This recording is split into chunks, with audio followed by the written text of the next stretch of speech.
Bulchiinsa magaalaa Adaamaa kutaa magaalaa Booleetti manneen lukkuu 1,150 fi lukkuuwwan 6,300 namoota harka qalleeyyiif kennameera. Hojii raawwachiisaa olaanaa kutaa magaalichaa obbo Bariisoo Baqqalaa akka kutaa magaalichaatti yaadama badhaadhinaa wabii nyaataa mirkaneessuu carraa hojii uumuu fi qonna magaalaatiin hojiin hedduu hojjetameera jedhan. Badhaadhinaa olaantummaa yaadama keenya karaa guuteen lafa qabsiisuuf kallattii hundaaniyyuu hojii keenya itti fufnee jirra jecha. Kana keessa magaalli keenya galmoota gurguddoo qabannee hojiitti galle keessa arfan yeroo jiddu galeessa go'annee laalaa madaalaa hojjechaa hunde keessa tokko wabii nyaataa mirkaneessu.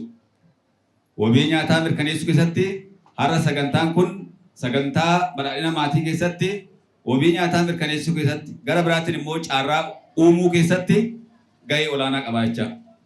Bara darbee nyaata koo qe'ee koo jennee akka qonnaatitti carraa hojii uumuu keessatti hojiiwwan bal'inaan kutaa magaalaa kana keessatti hojjetame daangaan isaa olaanaa jecha.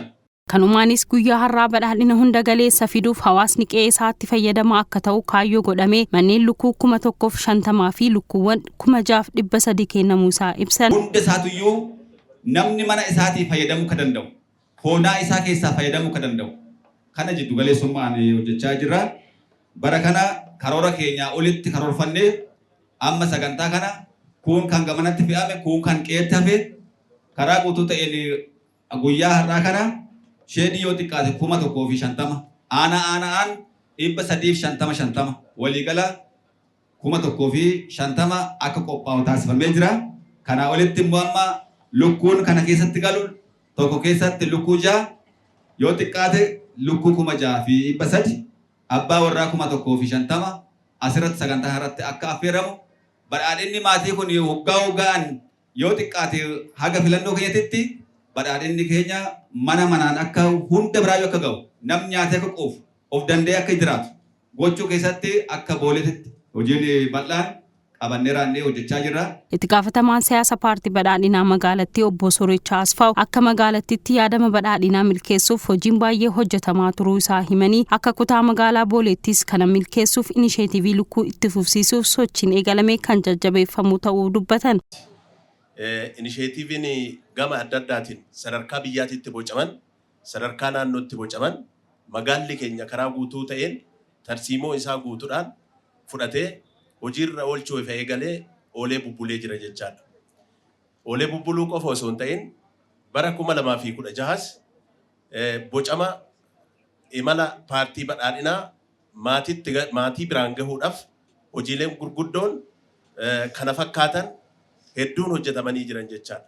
Kana qofas osoo hin ta'in sadarkaa magaalaatti kilaastara uumuudhaan horsiisa loonitiin, furdisaan, dammaan gama adda addaatiin hojjetamaa turanii jiru. Kuni guyyaa har'aa immoo sagantaan asitti qophaa'e kun karaa salphaa ta'een mana seenuu kan danda'u hundi keenya harka diriirfannee hojjechuu yoo dandeenye, hiyyummaa seenaa gochuu kan dandeenye, oomisha yoo daballe qala'iinsa jireenyaa qolachuu kan ittiin dandeenyu yoo wal taane akka ceenu badhaadhinni akka dhugoomu kan taasisu keessaa inni tokko immoo inisheetivii lukkuuti. Itti gaafatamaa waajjira qonnaa kutaa magaalichaa obbo Amantii Addunyaa kennaan kun inisheetivii qonnaa kutaa magaalichaa kan deeggaru ta'uu dubbatan. Badhaadhina maatiitti hojjetamu bal'aasaa deeggaraa kan jiru ta'uu isaati. Kana qofa odoo hin taanes inisheetiviiwwan gosa adda addaa aannanii kan furdisaa kan lukkuu booyyee fi qurxummii sadarkaa badhaadhina maatii waldaa hojii gamtaa akkasumas immoo baajata mootummaatiin deeggarame hojii bal'aan akka kutaa magaalaa keenyatti hojjetamaatii kan jiru ta'uu isaati. Namoonni deeggarsichaa argatan gama isaaniitiin kennaa argataniin hojjetanii ofiis maatii isaanis kan gargaaran ta'uu himan.